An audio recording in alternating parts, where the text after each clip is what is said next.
Hello friend, welcome once again our YouTube channel doctor Bhushan biology. पिछले कुछ lecture से हम डिस्कस कर रहे हैं सेल साइकिल और सेल डिवीजन के बारे में। तो आज हम डिस्कस करेंगे और एक पॉइंट। तो पिछले लेक्चर में हमने जी नॉट क्या था उसके बारे में देख लिया था। अभी देखिएगा, ये है सेल साइकिल, हम कहेंगे ये सेल साइकिल। इसमें आपको अभी पता है, आप होशियार हो गए हो, ये सेल साइकिल कैसे निकालनी है, तो इसके बारे में आपको अंदाजा आ गया है। तो G1 फेज हम कहते हैं, S फेज, G2 फेज और M फेज। इसमें से G1 to G2 ये तीनों जो फेजेस होती है इसको हम कहेंगे इंटरफेज, देखिएगा। और M फेज अलग ही फेज होती है। तो हमने अब तक सेल को लिया है G1 में, G1 से भेजा है सेल को S में, S से भेजा है G2 में। अभी आज हम सेल को भेजने वाले हैं M फेज में। तो M फेज क्या है? M फेज जो भी है, M फेज को हम कहेंगे माइटोसिस फेज। माइटोसिस फेज, ऐसे M फेज को कहा जाता है। अभी देखिएगा, लास्ट एक लेक्चर में हमने कैरियोकाइनेसिस एंड साइटोकाइनेसिस के बारे में देखा था। तो M फेज जो भी है, M फेज स्टार्ट होती है कहाँ से? कैरियोकाइनेसिस। स्टार्ट विथ कैरियोकाइनेसिस हम कहेंगे, एंड एंड विथ कहाँ से? साइटोकाइनेसिस। तो कैरियोकाइनेसिस ऐसा हम कहेंगे, कैरियोकाइनेसिस एंड एंड विथ किसे? साइटोकाइनेसिस। यहाँ पे आपको पता चल गया। अभी देखिएगा, कैरियोकाइनेसिस और साइटोकाइनेसिस क्या होता है, सिंपल मैं आपको यहाँ से बता दूं। तो कैरियोकाइनेसिस होता है कैरियन, कैरियन मतलब न्यूक्लियस होता है, और काइनेसिस मतलब डिवीजन होगा। तो ये होगा न्यूक्लियस का डिवीजन, देखिएगा। और साइटोकाइनेसिस, साइटोकाइनेसिस, साइटो मतलब साइटोप्लाज्म, और दूसरा डिवीजन मतलब हम कहेंगे साइटोप्लाज्म, काइनेसिस मतलब हम कहेंगे डिवीजन। तो यहाँ पे होता है साइटोप्लाज्म का डिवीजन। तो ये पे स्टार्ट होती है कैरियोकाइनेसिस से और एंड होती है साइटोकाइनेसिस। तो हम यहाँ पे कहेंगे ए स्टार्ट और एंड यहाँ पे कहेंगे साइटोकाइनेसिस। किसका? एम फेज का। यहाँ पे हम एम फेज के बारे में देख रहे हैं। अभी हमने कहा था इंटरफेज जो है, इंटरफेज कितना परसेंट टाइम ड्यूरेशन लेती है? इंटरफेज लेती है 95% टाइम ड्यूरेशन, जो कि हमने लास्ट कुछ लेक्चर में देखा है। अभी 95% इसका मतलब इस सेल साइकिल, हमने कौन सी सेल साइकिल कंसीडर की थी? ह्यूमन की। ह्यूमन की सेल साइकिल का टाइमिंग हमने देखा था 24 आवर्स लगते हैं इसको डिवाइड होने में। अभी 95%, तो ऑलरेडी इंटरफेज 95% ले लिए, तो माइटोसिस को कितना बचा अभी? एम फेज के लिए, एम फेज के लिए बचा है खाली 5%, जो भी टाइम ड्यूरेशन है ऑफ टोटल सेल साइकिल, ऐसा हम यहाँ पे कहते हैं। तो टोटल सेल साइकिल को हम अगर कंसिडर करते हैं तो इंटरफेज लेती है 95% और एम फेज जो भी लेगी 5% टाइम ड्यूरेशन, देखिएगा। तो यहाँ पे इंटरफेज ने टोटल कितना टाइम लिया इन आवर्स अगर हम कहेंगे, तो इंटरफेज लेगी 24 आवर्स में से 23 आवर्स, एंड एम फेज लेगी बचा हुआ 1 घंटा। एम फेज में बचा हुआ 1 घंटा आएगा। चलो, अभी एम फेज है तो हमने यहाँ पे कहा है एम फेज में स्टार्ट कहाँ से होगी? कैरियोकाइनेसिस से, और एंड कहाँ से होगी? यहाँ पे साइटोकाइनेसिस। तो यहाँ पे कैरियोकाइनेसिस जो होता है एम फेज का, इसको 4 फेजेस में डिवाइड किया गया है। सबसे पहली फेज आती है प्रोफेज, सेकंड फेज आएगी मेटाफेज, थर्ड फेज आएगी एनाफेज, और फोर्थ फेज आती है टीलोफेज। देखिएगा, आपको क्वेश्चन यहाँ से मिलेंगे, जैसे कि नीट में, पिछले कुछ नीट में क्वेश्चन देखा गया है, ये खाली चारों जो है प्रोफेज, मेटाफेज, एनाफेज, टीलोफेज, ये हो गए सीक्वेंस। तो आपको ये सीक्वेंस ध्यान में रखना है। सीक्वेंस, अरेंज द सीक्वेंस के ऊपर, अरेंज द सीक्वेंस के ऊपर आपको मिलेंगे नीट में question. Arrange the sequence of M phases, M phases में जो भी आएगी तो उसके सीक्वेंस अरेंज करने पर आपको नीट में यहाँ पे क्वेश्चन मिलेंगे। अभी यहाँ से एक आपको आइडिया दे दूं, यहाँ पे ये सीक्वेंस कैसे ध्यान में रखना है, लॉजिकल। तो देखिएगा, सीक्वेंस कैसे ध्यान में रखेंगे हम, जो भी पी मैट यहाँ पे लिखेंगे, तो पी मैट मतलब क्या है? प्रोफेज, मेटाफेज, पी मैट मतलब प्रोफेज, मेटाफेज, एनाफेज, टीलोफेज। अभी यहाँ पे ये कैसे ध्यान में रखना है? तो कुछ प्रोफेसर मते, प्रोफेसर मैथ, प्रोफेसर मट, ऐसा हम कहेंगे। तो P stands for prophase, M stand for metaphase, A stand for anaphase और T स्टैंड फॉर टीलोफेज। देखिए ये भी ध्यान में रख सकते हैं, या फिर यहाँ से कुछ भी हम सेंटेंस तैयार करके इसको ध्यान में रख सकते हैं। तो मैट मतलब चटाई जो होगी हमारे घर में, P स्टैंड फॉर पसरवणे, चटई पसरवणे, पसरवा चटई असं आपण म्हणू शकतो, पसरवा चटई। जर पाहुणे आले तर आपण चटई टाकतो, तर घरचे म्हणतात पसरव चटई, तर पसरवा चटई मॅट म्हणजे, मग इथं काय MAT, पसरव mat, mat prophase, metaphase, anaphase, telophase. आगे सिंपल लॉजिकल हम ध्यान में रख सकते हैं। आपके हिसाब से अगर कुछ लॉजिक होगा तो कमेंट में डाल दीजिएगा, हम जरूर उसके ऊपर नेक्स्ट वीडियो में बता देंगे, चलेगा। आपके हिसाब से कुछ अगर अच्छा लॉजिक होगा इससे भी तो आप मुझे बता सकते हैं। प्रोफेसर, एक प्रोफेसर थे, उनका नाम मट था, तो ये हो गया P मैट, या फिर हम कहेंगे P मैट, सिंपल है। प्रोफेसर थे, उनका नाम मट था, तो ये P मैट आ गया। चलो, तो यहाँ से हम एक डिस्कस कर लेंगे। सबसे पहले हमें पूरी जानकारी मिल गई, तो यहाँ पे हम स्टार्ट करेंगे प्रोफेज के बारे में। अभी प्रोफेज के बारे में स्टार्ट करेंगे, तो इससे पहले हमें पता होनी चाहिए G2 फेज में सेल कैसे होती है। सबसे पहले अगर मुझे माइटोसिस देखना है तो माइटोसिस किस में देखना है, तो कौन सा प्लांट का पार्ट मैं यहाँ पे यूज कर सकता हूँ। प्लांट पार्ट अगर यूज करना है तो हम जनरली रूट टिप को प्रेफर करते हैं। तो देखिएगा रूट टिप में भी कौन सा प्लांट जनरली देखा जाता है, ओनियन भी हम ले सकते हैं, गार्लिक भी, लेकिन यहाँ पे रूट टिप, ये नीट 2010 में पूछा गया क्वेश्चन, उसका आंसर है रूट टिप। कौन सा प्लांट का पार्ट यहाँ पे हम यूज कर सकते हैं, तो रूट टिप यहाँ पे हम यूज करते हैं जनरली, क्योंकि वहां पे आपको इजीली जो भी डिफरेंट फेजेस है उसके बारे में समझ में आएगा। अभी एनसीईआरटी में प्रोफेज, मेटाफेज, एनाफेज, टीलोफेज इतनी 4 फेजेस दी है, लेकिन नीट के पॉइंट ऑफ व्यू से अगर हम देखते हैं तो नीट में अर्ली प्रोफेज, लेट प्रोफेज के बारे में भी क्वेश्चन आते हैं, या फिर प्रो मेटाफेज के बारे में भी क्वेश्चन मिलते हैं। तो यहाँ से हम क्या करते हैं, प्रोफेज को डिवाइड करते हैं 2 फेजेस में, उसमें आएगी अर्ली और उसके बाद आएगी लेट प्रोफेज। अर्ली मतलब पहले वाली और लेट मतलब थोड़ी सी बाद वाली जो आएगी, तो यहाँ पे कुछ चेंजेस आपको दिखाई देंगे। चलेगा, अभी यहाँ से मैं स्टार्ट कर रहा हूँ अर्ली प्रोफेज क्या है और लेट प्रोफेज क्या है इसके बारे में देखने के लिए। अभी देखिएगा नीट में अर्ली लेट ऐसा कुछ लिखा नहीं है, यहाँ से फिर एक बार बता रहा हूँ, लेकिन क्वेश्चन मिलता है लेट प्रोफेज के ऊपर, अर्ली प्रोफेज के ऊपर यहाँ पे, इसलिए मैं आपको ये अच्छे से समझा रहा हूँ। तो सबसे पहले यहाँ पे हम जो भी स्टडी करते हैं माइटोसिस का, तो ये माइटोसिस का स्टडी किया जाता है माइक्रोस्कोपिक लेवल पे, एक्चुअली नीट में एक लाइन दी हुई है, तो हम इसका जो भी स्टेजेस होंगी इनका क्लियर कट लाइन ड्रॉ नहीं कर सकते। We can not draw the clear cut line, यहाँ पे हम कहेंगे तो क्लियर कट लाइन ड्रॉ नहीं कर सकती। क्यों? क्योंकि ये प्रोग्रेसिव प्रोसेस है, सेल डिवीजन एक प्रोग्रेसिव प्रोसेस होती है, तो इसकी क्लियर कट लाइन हम ड्रॉ नहीं कर सकते। जस्ट फॉर आवर कन्वीनियंस, हमें समझने के लिए हमने ये बताया अर्ली प्रोफेज है, लेट प्रोफेज है, उसके बाद मेटाफेज है, प्रो मेटाफेज होगी, एनाफेज होगी, टीलोफेज, हमें समझने के लिए पूरी बात हम बताते हैं।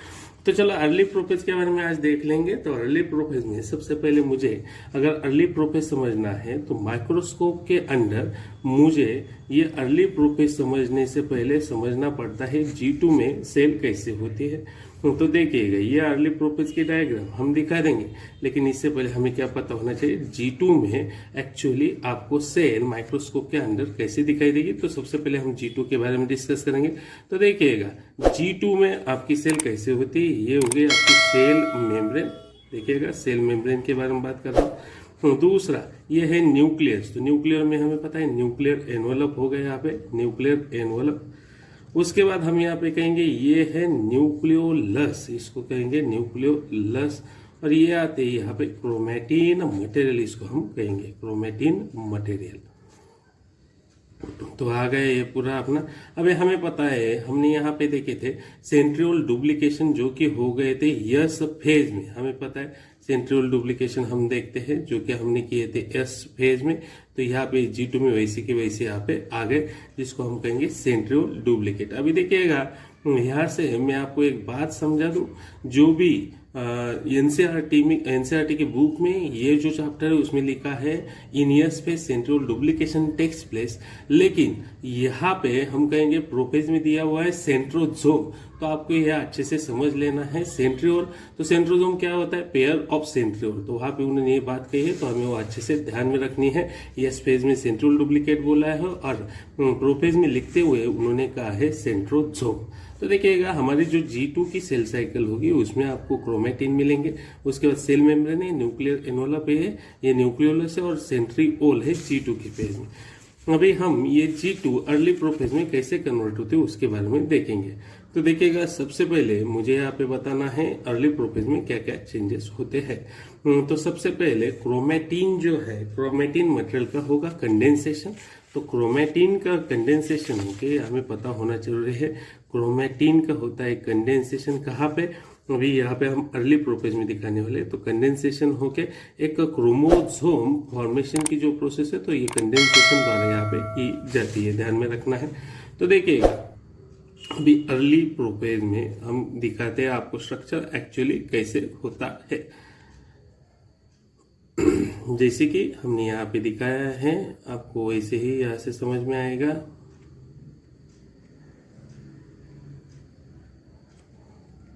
तो देखिएगा अर्ली प्रोफेज में दिया हुआ स्ट्रक्चर। तो ये स्ट्रक्चर क्या इंडिकेट करता है? सबसे पहले हमें पता है यहाँ पे जो दिख रहा है क्रोमेटिन पहले G2 में था। G2 में क्या था? क्रोमेटिन था। क्रोमेटिन क्या क्या हो गया है? कंडेंसेशन। क्रोमेटिन का कंडेंसेशन होके क्या होना चाहिए? क्रोमोसोम फॉर्म होना चाहिए। तो यहाँ पे हमें क्रोमोसोम दिखाई देते हैं, क्रोमोसोम अपीयर्ड एज, जो भी क्रोमोसोम दिखाई देते हैं अपीयर कैसे होते हैं? Single stranded structure, single stranded structure. तो ये क्रोमोसोम आपको सिंगल स्ट्रैंडेड स्ट्रक्चर यहाँ पे दिखाई देगा, पहला वाला चेंज। ये क्यों होता है? क्योंकि क्रोमेटिन का यहाँ पे कंडेंसेशन हो रहा है, और जो भी क्रोमेटिन का कंडेंसेशन जब भी होता है तो क्रोमोसोम यहाँ पे आपको दिखाई देता है। यहाँ पे अर्ली प्रोफेज में जो क्रोमोसोम दिख रहा है ये सिंगल स्ट्रैंडेड आपको दिखाई देता है, लेकिन एक्चुअली डबल स्ट्रैंडेड यहाँ पे क्रोमोसोम होता है। दूसरा पॉइंट क्या है यहाँ पे दिखाई देगा आपको? जो भी यहाँ पे आपने सेंट्रियोल दिखाए थे, तो ये सेंट्रियोल या फिर सेंट्रोजोम हम जिसे कहेंगे, दोनों भी कह सकते हैं। तो यहाँ पे ये जो भी है अपोजिट पोल को जाने के लिए स्टार्ट हो जाते हैं। तो ये एक पोल है, ये दूसरा हम कहेंगे पोल्स। तो ये दोनों पोल को रिस्पेक्टिव पोल को जाने के लिए स्टार्ट होते। तो दूसरा चेंज हमें क्या दिखाई देता है? देखिएगा तो सेंट्रोजोम स्टार्ट क्या करते हैं? मूवमेंट। किसकी? स्टार्ट देयर मूवमेंट कहाँ पे? रिस्पेक्टिव पोल हम कहेंगे, रिस्पेक्टिव पोल। यहाँ पे हम कहेंगे रिस्पेक्टिव पोल या फिर अपोजिट पोल, ऐसा भी यहाँ पे हम कहते हैं। देखिएगा सेंट्रोजोम की मूवमेंट स्टार्ट होती हुई दिखाई दे रही है। एक सेंट्रोजोम यहाँ पे जाएगा, दूसरा यहाँ पे आएगा। ये हो गया दूसरा चेंज। तीसरा चेंज यहाँ पे मैंने आपको न्यूक्लियस जो है थोड़ा सा कट होते हुए दिखाई दिया, या फिर ये न्यूक्लियोलस ये भी कट होते हुए दिखाई दे रहा है। तो यहाँ पे तीसरा चेंज क्या होता है? न्यूक्लियोलस जो भी होगा या फिर न्यूक्लियर एनवलप होगा, ये क्या होते हैं? Start to disintegrate. डिसइंटीग्रेट मतलब डिसअपियर। डिसअपियर मतलब निकल रहे हैं यहाँ से जा रहे हैं आहिस्ता आहिस्ता, वो यहाँ से जाने वाले हैं, उसको हम कहेंगे। फोर्थ चेंज हमें ये भी देखने को मिलता है, एंडोप्लाज्मिक रेटिकुलम होगा, गोल्गी बॉडीज होगी, ये भी क्या करते हैं? Start to disappear. तो डिसअपियरेंस इसका स्टार्ट होता है। तो देखिएगा हमने यहाँ से क्या देखा है? हमने यहाँ पे देखा है अर्ली प्रोफेज के बारे में, और अर्ली प्रोफेज में क्या क्या चेंजेस होते हैं। तो यहाँ से मैंने आपको 4 चेंजेस बता दिए। देखिएगा ये चारों चेंजेस, कुछ जगह पे स्पाइरलाइजेशन लिखा है, स्पाइरिम स्टेज भी लिखा है। तो ये स्पाइरिम स्टेज क्या होता है वो भी आपको यहाँ से समझा दो। स्पाइरिम स्टेज होता है जो भी आपको क्रोमोसोम के एंड होंगे वहां पे एक बॉल लाइक स्ट्रक्चर आपको दिखाई देगा क्रोमोसोम के एंड पे। तो यहाँ पे हम कहते हैं स्पाइरलाइजेशन, बॉल ऑफ ऊल। ये आपको देखिएगा बॉल ऑफ ऊल की जैसा स्ट्रक्चर दिखाई देता है, उसको हम कहते हैं स्पाइरिम स्टेज। और दूसरा एक पॉइंट यहाँ पे स्पाइरलाइजेशन के बारे में बताया जाता है। तो स्पाइरलाइजेशन क्या है? तो यहाँ पे क्रोमेटिन अंडरगो डिहाइड्रेशन, ये प्रोसेस जो भी होगी इसको हम कहेंगे स्पाइरलाइजेशन। क्रोमेटिन अंडरगो डिहाइड्रेशन, इसको हम कहते हैं स्पाइरलाइजेशन, जो कि इसके ऊपर कई क्वेश्चन नहीं मिले, तो आपको खाली एक जस्ट एक्स्ट्रा इंफॉर्मेशन के लिए हम यहाँ पे बता रहे हैं। तो अच्छे से समझ लीजिएगा, इसको कहेंगे स्पाइरलाइजेशन प्रोसेस।